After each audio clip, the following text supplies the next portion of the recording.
रेयांश और anti fusion Reyansh की पहली टक्कर ने पूरी धरती की ऊर्जा में हलचल मचा दी थी। चारों ओर धूल के तूफान, बिजली की कड़क और जमीन के कंपन ने माहौल को और डरावना बना दिया था। रेयांश के शरीर में अब शैडो और अर्थ एलिमेंट की ताकत एक साथ धड़क रही थी। उसकी आंखों में आत्मविश्वास और गुस्से का मिला-जुला भाव था। एंटी फ्यूजन रेयांश ने कहा, तो आखिरकार तूने शैडो और अर्थ को मिला लिया, लेकिन ये शुरुआत है, असली विनाश अभी बाकी है। रेयांश ने मुस्कुराकर जवाब दिया, अगर तू मेरी परछाई है तो भूल मत, असली रोशनी हमेशा सच्चाई में होती है। अचानक 3 नए एलिमेंटल दैत्य आसमान से प्रकट हुए। एक आग से बना, दूसरा पानी से और तीसरा बिजली से चमकता हुआ। एंटी फ्यूजन ने हाथ उठाया और उन तीनों को अपनी ओर खींच लिया। ये अब मेरे हैं, मेरी शक्ति के विस्तार का हिस्सा। उसके शब्दों के साथ ही तीनों दैत्य एक दूसरे में समा गए और एक विशाल हाइब्रिड एलिमेंटल टाइटन बन गया। उसकी ऊंचाई लगभग एक इमारत जितनी थी और उसकी हर सांस से लावा टपक रहा था। रेयांश ने अपनी शैडो पवन चाल से खुद को हवा में उछाला और ऊपर से उस टाइटन पर वार किया। उसकी हथेलियों से निकल रही अर्थ स्पाइक्स ने टाइटन की चमड़ी को चीरने की कोशिश की, लेकिन टाइटन ने बिजली की ढाल बनाकर खुद को बचा लिया। तू बहुत तेज हुआ है, लेकिन मैं अब 3 शक्तियों का मालिक हूं, एंटी फ्यूजन चीखा। रेयांश ने जमीन पर उतरते हुए अपने फ्यूजन कोर को एक्टिवेट किया। अब तुझे असली शक्ति दिखाता हूं, एलिमेंटल फ्यूजन बर्स्ट। उसके शरीर से निकलती ऊर्जा की तरंगे पूरे मैदान को चीरने लगीं। जैसे ही रेयांश ने बर्स्ट छोड़ा, टाइटन की बाहरी परतें फटने लगीं, लेकिन तभी एंटी फ्यूजन ने शैडो बैरियर खड़ा कर दिया और पूरे टाइटन को उसमें समेट लिया। एक भयानक विस्फोट हुआ, आसमान काला पड़ गया और जमीन में एक विशाल गड्ढा बन गया। दोनों ही योद्धा उस धूल के गुब्बार में गायब हो गए। कुछ पल बाद रेयांश खड़ा हुआ। उसके कपड़े फटे हुए थे और चेहरा खून से लथपथ, लेकिन वो मुस्कुरा रहा था। तू छिप सकता है, लेकिन मैं तुझे हर कोने से ढूंढ निकालूंगा, उसने कहा और अपनी आंखें बंद कर एक नई शक्ति को बुलाने लगा। उसी समय दूर एक पुराना मंदिर जल उठा। वहां से एक महिला की चीख सुनाई दी, रेयांश, जल्दी आओ, तुम्हारा अतीत तुम्हें बुला रहा है। रेयांश की आंखें चौड़ी हो गईं। ये आवाज, ये मुमकिन नहीं है, मां। उसने बिना एक पल गंवाए अपनी शैडो वॉर्प टेक्निक से खुद को वहां टेलीपोर्ट किया। मंदिर के खंडहर में पहुंचते ही उसे एक चमकता हुआ पत्थर मिला। उस पर वही चिन्ह था जो उसे अपने सपनों में दिखता था। क्या ये मेरा अगला फ्यूजन की है? उसने खुद से पूछा। जैसे ही उसने पत्थर को छुआ, एक विस्फोटक ऊर्जा ने उसे जमीन पर गिरा दिया और आंखों के सामने एक नई विजन दिखाई दी। एक गहरी गुफा जिसमें बैठा है एक और रायंश, लेकिन उसकी आंखें लाल हैं और उसके शरीर से निकल रही हैं ब्लैक फायर। रेयांश का शरीर अभी भी उस रहस्यमय ऊर्जा से कांप रहा था जो उसने मंदिर के पत्थर को छूने के बाद महसूस की थी। उसकी सांसें तेज थीं, माथे पर पसीना और दिल में एक अजीब सी बेचैनी। उसने खुद से कहा, एक और मैं ब्लैक फायर के साथ, ये कौन सा खेल है? लेकिन ज्यादा सोचने का वक्त नहीं था। मंदिर की दीवारें धीरे धीरे ढहने लगी थीं। रेयांश ने अपने शैडो स्टेप्स से बाहर निकलने की कोशिश की, लेकिन तभी हवा में एक काली दरार खुली और वहां से वही लाल आंखों वाला रेयांश बाहर निकला। उसके हाथों में थी ब्लैक फायर सोर्ड, जिसकी लपटें आसमान तक जा रही थीं। तू वही है ना जो ये सोचता है कि वो सच्चा है, लेकिन सच्चाई ये है, मैं तेरा असली रूप हूं। मैं हूं वो गुस्सा, वो घृणा जिसे तूने हमेशा दबाया। रेयांश एक पल के लिए चुप रहा, फिर गुस्से से बोला, तू मेरा हिस्सा नहीं, तू सिर्फ एक परछाई है। लेकिन अगर तुझे लगता है कि तू मुझे हरा सकता है, तो आ जरा आजमा ले। दोनों रेयांश एक साथ हवा में उछले। हवा में टकराई 2 विरोधी ताकतें, एक प्रकाश की, दूसरी अंधकार की। मंदिर के खंडहर अब एक युद्ध भूमि में बदल चुके थे। ब्लैक फायर रेयांश ने अपनी तलवार से एक बवंडर तैयार किया जो जलते अंगारों से बना था। असली रेयांश ने अपनी अर्थ फ्यूजन एनर्जी से एक प्रोटेक्टिव डोम बना लिया और लपटों को झेल गया। तेरे पास सिर्फ क्रोध है, लेकिन मेरे पास लक्ष्य भी है, रेयांश चिल्लाया। ब्लैक फायर रेयांश हंसा और वो लक्ष्य तुझे कमजोर बना देगा। देख कैसे मैं तुझसे बेहतर बना। दोनों की टक्कर में एक बार फिर जमीन कांप उठी। रेयांश ने शैडो क्लोन्स की मदद से 4 दिशाओं से वार किए, लेकिन ब्लैक फायर ने सभी को जलाकर राख कर दिया। तभी रेयांश को याद आया सपनों में दिखी गुफा और वहां की दीवारों पर लिखे संकेत। उसने आंखें बंद की और ध्यान केंद्रित किया। उसकी हथेली में ऊर्जा इकट्ठा होने लगी। ये थी उसकी नई शक्ति, एलिमेंटल सील स्ट्राइक। अब तुझे तेरी असल जगह दिखाता हूं। रेयांश गरजा और जमीन पर मुक्का मारते हुए एक ऊर्जा तरंग हवा में छोड़ी। ब्लैक फायर रेयांश सीधा उस ऊर्जा में घिर गया और कुछ पल के लिए ठहर गया। यही मौका था। रेयांश ने शैडो स्टेप से उसके ठीक सामने जाकर उसकी तलवार को पकड़ लिया और उस पर अर्थ सील लगा दी। ब्लैक फायर रेयांश जोर से चिल्लाया, नहीं, ये मुझसे नहीं छिन सकता। लेकिन देर हो चुकी थी। ब्लैक फायर सोर्ड अब निष्क्रिय हो चुकी थी। दोनों की सांसें तेज थीं। दोनों जमीन पर गिर पड़े, लेकिन रेयांश की आंखों में चमक थी। मुझे नहीं पता तू कौन है, लेकिन अगर तू मेरा हिस्सा भी है तो तुझे मेरी शर्तों पर रहना होगा। ब्लैक फायर रेयांश धीरे से मुस्कुराया और उसकी देह धुएं में बदलकर उसी एनर्जी क्रिस्टल में समा गई जिसे रेयांश ने मंदिर में पाया था। वो क्रिस्टल अब चमकने लगा, गहरा काला और नारंगी रंग लिए हुए। रेयांश ने उसे उठाया और महसूस किया, ये फायर फ्यूजन की है। अब मेरी फायर फ्यूजन भी पूरी होने वाली है। और तभी दूर से एक और चेतावनी गूंजती है। एलिमेंटल स्टॉर्म आ रहा है जो हर फ्यूजन वॉरियर को चुनौती देगा। रेयांश ने जैसे ही फायर फ्यूजन की को अपनी एनर्जी कोर में समाहित किया, एक विस्फोट सी शक्ति उसके अंदर समा गई। आंखें चमक उठीं, शरीर में नई ऊर्जा की लहर दौड़ गई।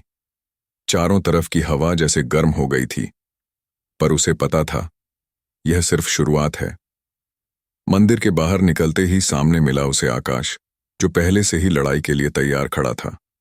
उसके हाथों में था थंडर स्पीयर, जो अब पहले से कहीं ज्यादा चमक रहा था। रेयांश, फायर फ्यूजन मिल गई? आकाश ने पूछा। रेयांश ने सिर हिलाया। हां, लेकिन अब समय नहीं है रुकने का। कोई बड़ी चीज आ रही है, कोई ऐसा खतरा जो शायद हम दोनों को साथ मिलकर ही रोकना पड़ेगा। अचानक आसमान में बादल गरजने लगे, धरती कांपने लगी। पास की घाटी से एक बड़ी सी दरार निकली और उसके बीच से निकली एक काली आकृति, एक विशालकाय एलिमेंटल बीस्ट, जिसके शरीर पर लपटें, बिजली और धुआं तीनों का मेल था। रेयांश ने कहा, ये एलिमेंटल स्टॉर्म बीस्ट है। यही वो चेतावनी थी। आकाश ने थंडर स्पीयर घुमाया। चलो इसे मिलकर खत्म करते हैं। बीस्ट ने जोर से दहाड़ लगाई और उसके साथ ही एक आग और बिजली से बनी लहर उनके तरफ छोड़ी। रेयांश ने शैडो स्टेप से बचते हुए अपनी फायर फ्यूजन शक्ति को सक्रिय किया। उसके शरीर के चारों तरफ एक गर्म लाल आभा चमक उठी। वहीं आकाश ने हवा में उछलकर अपना थंडर स्पीयर जमीन में गाड़ा, जिससे एक बिजली की दीवार खड़ी हो गई। रेयांश ने चिल्लाते हुए कहा, आकाश, मैं इसे दाईं तरफ से घेरता हूं, तुम ऊपर से वार करो। रेयांश ने शैडो स्टेप के साथ फायर पंच का प्रयोग किया। आग की लहर बीस्ट के शरीर से टकराई, लेकिन उस पर सिर्फ मामूली असर पड़ा। ये इतनी ताकत झेल गया? रेयांश को हैरानी हुई। बीस्ट ने पलटकर अपनी पूंछ से दोनों को पीछे फेंक दिया। दोनों जमीन पर गिरे, लेकिन हार मानना उनके बस की बात नहीं थी। आकाश ने अपनी एनर्जी कोर से थंडर बूस्ट एक्टिव किया, जिससे उसकी स्पीड दोगुनी हो गई। वह बिजली की रफ्तार से बीस्ट के सिर पर पहुंचा और जोरदार वार किया। उधर रेयांश ने फायर एलिमेंटल सील बनाकर बीस्ट के पैरों के नीचे रखा, और जैसे ही बीस्ट ने पैर रखा, विस्फोट हुआ। बीस्ट एक क्षण के लिए लड़खड़ाया। अभी है मौका। दोनों ने मिलकर अपने एलिमेंटल वेपन्स, थंडर स्पीयर और फायर ब्लेड को जोड़ दिया। Fusion combo attack, thunder fire slash. उन दोनों की ताकत जैसे ही एक साथ टकराई, एक विशाल ऊर्जा तरंग बनी, जो सीधा बीस्ट के सीने पर जा टकराई। भयानक विस्फोट हुआ। धुआं और आग चारों तरफ फैल गई। कुछ देर तक कुछ नहीं दिखा। जब धुआं हटा तो बीस्ट जमीन पर गिरा पड़ा था, बेहोश लेकिन अभी भी जिंदा। मुझे लगता है ये मरा नहीं है, बस शांत हुआ है, रेयांश ने कहा। तभी पीछे से एक आवाज आई, शाबाश रेयांश, लेकिन असली परीक्षा अब शुरू होगी। दोनों पलटे तो देखा, एक नया वॉरियर खड़ा था। उसका शरीर एलिमेंट्स से बना हुआ था, आधा बर्फ आधा धातु। मैं हूं वारसीन, एलिमेंटल काउंसिल का असली प्रतिनिधि, और मैं तुम्हें टेस्ट करने आया हूं। वारसीन की उपस्थिति ने वातावरण को एकदम भारी बना दिया था। हवा में बर्फ की ठंडक और धातु की सख्ती एक साथ महसूस हो रही थी। उसकी आंखें किसी मशीन की तरह चमक रही थीं और चाल में एक अजीब सा संयम था। रेयांश ने सावधानी से पूछा, तुम कौन हो? एलिमेंटल काउंसिल ने हमें कभी बताया नहीं कि और भी कोई वॉरियर आएगा। वारसिन ने धीमी गूंजती आवाज में जवाब दिया, क्योंकि काउंसिल का हर राज्य हर योद्धा को नहीं बताया जाता। तुमने अब तक जो भी पाया है वो सिर्फ एक परीक्षा थी। असली शक्ति पाने के लिए तुम्हें काउंसिल का अंतिम ट्रायल पास करना होगा। आकाश ने कहा, हमने अभी अभी एक एलिमेंटल स्टॉर्म बीस्ट को हराया है और तुम कह रहे हो वो बस शुरुआत थी। वारसिन ने सिर हिलाया। वो बीस्ट काउंसिल का भेजा गया था तुम्हारे संयम और साझेदारी की परीक्षा लेने के लिए, और तुम दोनों पास हो गए। लेकिन अगली परीक्षा सिर्फ रेयांश के लिए है। रेयांश चौंक गया। सिर्फ मेरे लिए? हाँ, वारसिन बोला, तुम्हें एलिमेंटल फ्यूजन की असली शक्ति चाहिए तो तुम्हें मुझे हराना होगा, लेकिन इस बार बिना किसी की मदद के। रेयांश ने गहरी सांस ली। उसने पीछे देखा। आकाश उसकी तरफ देख रहा था, थोड़े परेशान लेकिन भरोसे से भरी आंखों से। ठीक है, रेयांश बोला, अगर यही रास्ता है तो मैं तैयार हूं। वारसिन ने एक हाथ ऊपर उठाया और उसके चारों ओर एक एनर्जी डोम बन गया, जिसमें सिर्फ वही दोनों रह गए। रेयांश ने अपनी फायर फ्यूजन शक्ति एक्टिव की। शरीर एक बार फिर से गर्म लपटों में लिपट गया, लेकिन वारसिन ने सिर्फ एक बार अपनी हथेली से बर्फ की लहर भेजी और रेयांश को 10 कदम पीछे धकेल दिया। ये क्या था? इतनी ताकत सिर्फ एक झटके में? रेयांश हैरान था। वारसाइन आगे बढ़ा और अब उसकी धातु वाली बाजू से बिजली सी निकल रही थी। तुम्हारा मुकाबला सिर्फ एक एलिमेंटल से नहीं, एक परफेक्ट बैलेंस से है, आइस और मेटल के मेल से बनी सुप्रीम फॉर्म से। रेयांश ने शैडो स्टेप से वार किया, लेकिन वारसिन ने उसे हवा में ही रोक लिया। तुम तेजी से सीखते हो, लेकिन अभी अधूरे हो। रेयांश ने फिर से फायर स्लैश किया, पर वारसिन ने अपनी बर्फीली ढाल से उसे रोक दिया और पलटकर रेयांश की छाती पर धातु का प्रहार किया। रेयांश जमीन पर गिर पड़ा, पर उसने हार नहीं मानी। वह उठा, आंखों में आग जलती हुई। मैं यहां सिर्फ शक्ति पाने नहीं आया, मैं यहां अपने साथियों, अपने वचन और इस दुनिया के संतुलन के लिए लड़ रहा हूं। वारसिन थोड़ा मुस्कुराया, तो दिखाओ तुम्हारे भीतर कितना बल है। रेयांश ने पहली बार अपने शैडो और फायर दोनों एलिमेंट को एक साथ चैनल करना शुरू किया। उसके चारों तरफ एक नई प्रकार की ऊर्जा बनने लगी, जो न सिर्फ गर्म थी बल्कि रहस्यमयी भी। ये क्या कर रहा है? वारसिन थोड़ी देर के लिए रुका। रेयांश ने आंखें खोलीं। वे अब आधी लाल आधी काली हो चुकी थीं। ये है शैडो फायर मोड। वारसिन पीछे हट गया और बोला, तुमने कुछ ऐसा छू लिया है जो काउंसिल ने भी आज तक सिर्फ कल्पना में देखा था। हुक। वारसिन की आंखों में पहली बार डर दिखाई दिया, लेकिन तभी आकाश के पास मौजूद एलिमेंटल बीस्ट ने अचानक जागकर दहाड़ मारी और उसकी आंखों से झलक रही थी एक नई शक्ति, जो वारसिन की शक्ति से भी ज्यादा खतरनाक थी।